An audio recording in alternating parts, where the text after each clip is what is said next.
So the Sony a6700 is meant to be a beginner's camera because it's incredibly easy to use even if you haven't used a camera before. Any beginner could probably pick this up and start making decent content right away. In fact, I think it's so easy I could probably get my girlfriend to use it. Hey.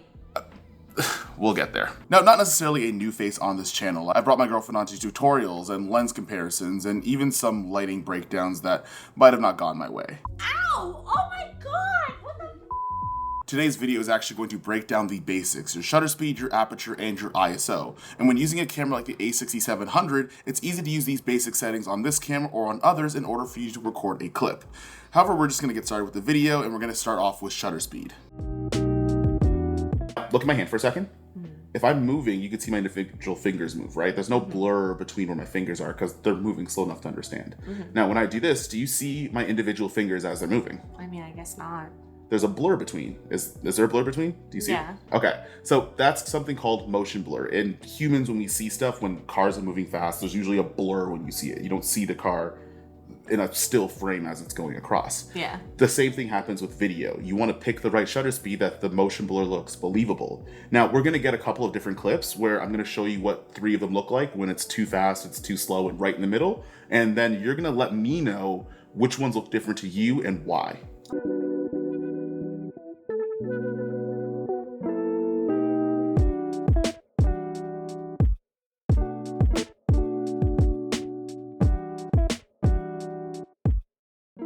So we're going to look at all 3 of these, and I want you to pay attention to your hand and tell me which one that you notice, or tell me whatever you see, okay? So this is going to be the first clip. Wow. It looks like I'm moving extra fast because it's blurry. Yeah, so that's what happens when you have something called a low shutter speed. So you remember, like, actually right on the screen right here, there's that little fraction number. Yeah. If the bottom number is too low for the frame rate you're going to use, and we'll talk about frame rate in a second, you're going to get too much motion blur. So that blur we were talking about between our fingers, it's going to be a little bit too much, and it kind of looks like we got a bit drunk on wine while watching clips. So maybe not something you want to do all the time. Gotcha. So now I'm going to show you this one where we're going to go to the other extreme.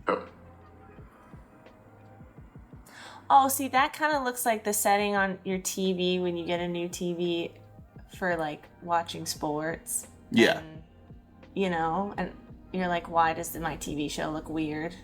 So that's what happens when you have a higher shutter speed. Now, the same number at the top, if we go up into 200 or something like that, or something that's way too high, what ends up happening is that you're not going to get that motion blur and it looks a little bit weird. Now, for things like sports or like really specialty reasons, you might go lower or you might go higher. But there is a nice sweet spot in the middle, and once you remember it, you actually never forget it. So there's something called frame rate. Video is a bunch of just pictures stitched together, right? So with frame rate, it's how many pictures are in 1 second of video that you're watching. Now, 24 frames a second is how you watch pretty much most things. Now for shutter speed, to make sure you get the right motion blur, you want to make sure that this bottom number is twice as much as the frame rate that you're using.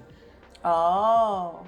So if we're using 24 frames a second, we would want to have it at 148. Now this camera could do 148, other cameras could do 150, and 150 is just fine. It's such a small number that you won't notice a difference. Now that's where, if you're shooting things like your TikTok stuff, where you do a lot of like talking back and forth to somebody, so you want to make sure you're at 24 frames a second at 1/50th most of the time. And if you break that rule, just do it for a reason. Now there is one thing with shutter speed. If you make it go lower, your image actually gets brighter. And you might need that if you're in a darker situation. And the opposite is true if you're in a brighter situation and you make the shutter speed even higher.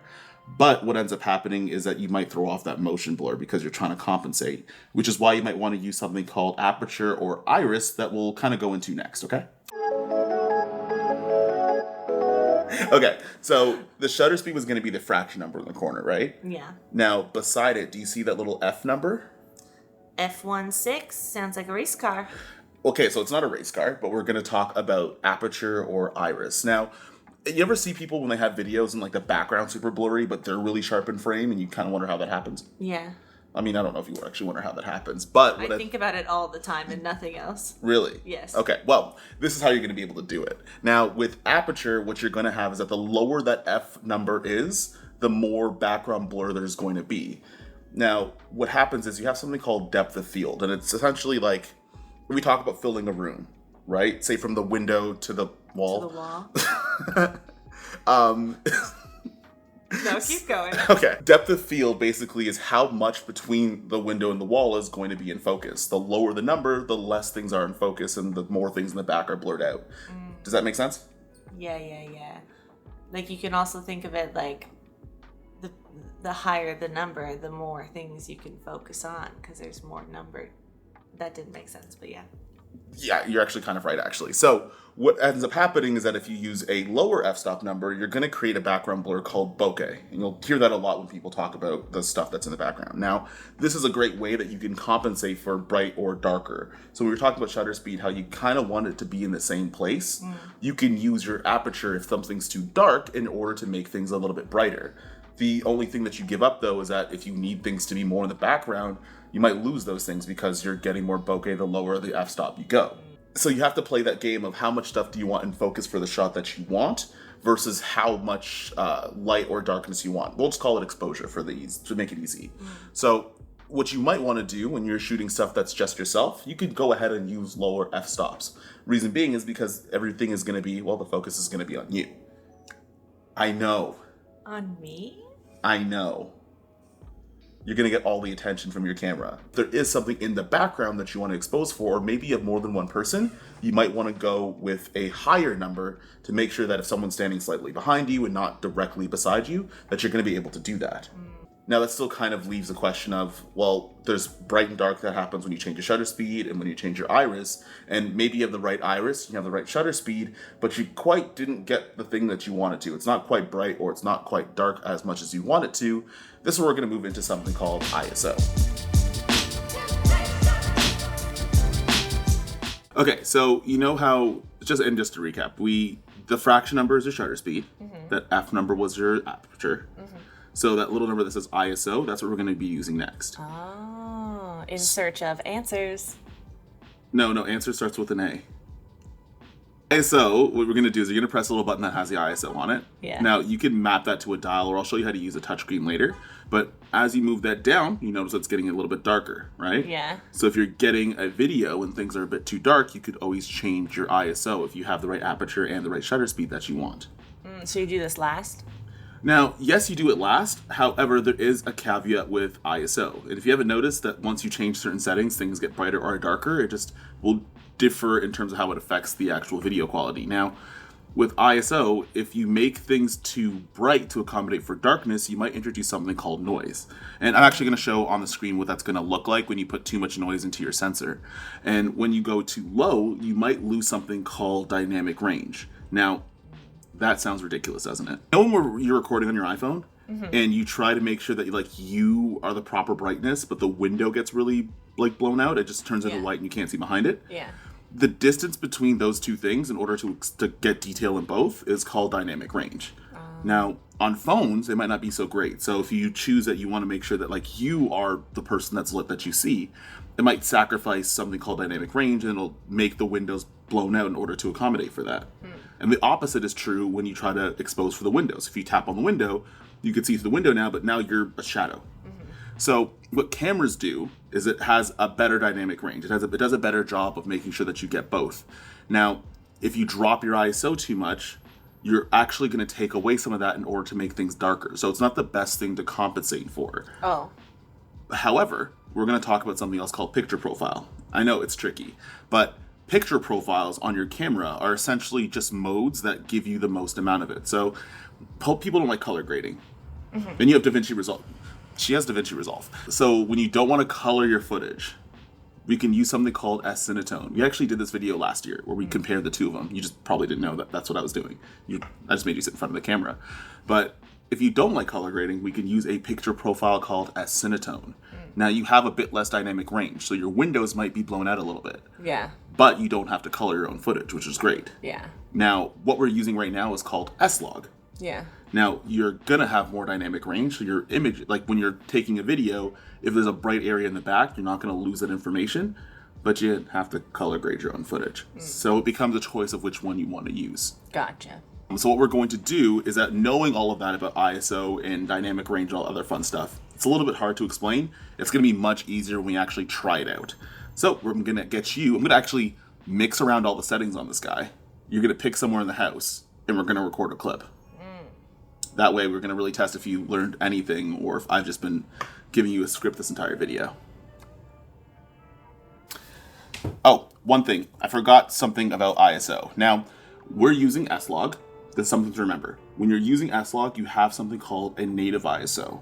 So we know how we were talking about dynamic range and making sure the windows look good and all that stuff. There's an ISO number. There's actually 2 numbers that it does the best at that at. And it's 800, which might sound a little bit weird because it's going to make your image a little bit brighter than if it was at like 200 or something. Or at 2500, which makes it even brighter. Now, depending on where you choose to shoot this clip, you're going to want to pick the proper ISO. But just know that if you use either one of those 2, you're going to get the most dynamic range, or technically the most quality that you possibly can. Okay? Great. Okay, so now we're going to take everything. I'm going to mix around all the settings. I'm going to get you to pick somewhere in the house that we're going to shoot a clip. And then we're going to see how much we've learned, and we'll make adjustments from there, okay? All right, so the settings we're going to be using for this clip is that we're using shutter speed 1/50, we're using the ISO at 8000, and our aperture is set to f9. Now, I am going to put this into DaVinci Resolve, and we're going to show Janelle if this is actually the most optimal way of doing this, or maybe there's some adjustments that we can make later. Well, I did it in order of what was on the screen, because why not? I started with the shutter speed because that I remembered really easily, 1/50. Or 48 if you have it, but I saw 50, so we did 50. After that was aperture, and so I kind of moved that around until it looked like the right levels of brightness or darkness. So what was it, f9? ISO was last, that we were aiming for 800 or 2500, but then when I tried those, they looked bad and wrong. So then I was like, maybe 8,000? Maybe it was 8,000 instead of 800. And then when I went to 8,000, it looked okay. So that's why I did that. When I was looking at the footage, it's 8,000 is bright. It looks right, but with 8,000, remember the higher ISO, you introduce a lot more noise at the cost of adding more light. So there is a more efficient way of doing that. And if we're trying to stay at 800, we can use our aperture instead. So you don't have to shoot at f9. You can go lower into 2 or f4, whatever the case is, in order to really dial the things in that you need to. Oh, so I should have done ISO sooner. Like I should have done shutter speed and ISO first, and then adjusted the aperture from there. Yeah, absolutely. Now, you might also have all of your settings that are dialed in the exact way that you want them to, and things might be a little bit too bright. Now, this is actually where you're not going to change any settings on your camera so much, but you actually might introduce something called a neutral density filter. Now, if you're new to neutral density filters, it's a piece of glass that goes on the front of your lens, and its essential function is to make sure that you actually can adjust your exposure to maintain all the other settings that you have in your camera for cinematic footage. All you have to do is put this on the front of your lens, and you could rotate the variable ND to either add some ND and actually make things darker, or you can let it up and you can make things a little bit brighter, and that helps maintain your exposure. Now, we are going to be using S-Log 3 for this footage, so you want to keep things at 1.3 to 1.7 on the meter. If you could look at it on your screen, it's right beside the on the menu function. Now, if you guys want to learn more about exposing for S-Log 3 or S-Log 3 in general, I'll also leave videos for those as well. However, once you have your settings dialed in and it's still too bright, bringing in a neutral density filter is going to go a long way. Okay, so we've ran through all the settings. You've tried a couple of clips. You've learned about shooting a couple of clips. Now I'm gonna get you to make your own. So Janelle, who you might not know, actually makes a lot of TikToks and a lot of comedy content. So what we're gonna do is we're not gonna shoot in vertical this time because it's YouTube, but we are gonna get you to recreate a 9 or 16 by 9 horizontal TikTok video that you've already made. But what we're going to do is we're going to shoot on the a6700, so that way we can kind of test if you actually listened to everything that I said, which I don't know if you did. I'm joking. I'm ready for my Oscar nomination. And now is for the moment of truth, and we're still going to be baby stepping with learning how to use our camera. Essentially, if you could take one clip with the proper settings, make sure there's minimal noise and everything looks and sounds good, well, then you're going to be able to do it more often than not, which means you're going to be off to the races in terms of using your camera. But I'm just going to play this clip of a TikTok that's reenacted for 16 by 9, and well, we'll conclude the video and see where we are. Everything is so expensive right now. That's why I'm gonna do a haul of something I can afford.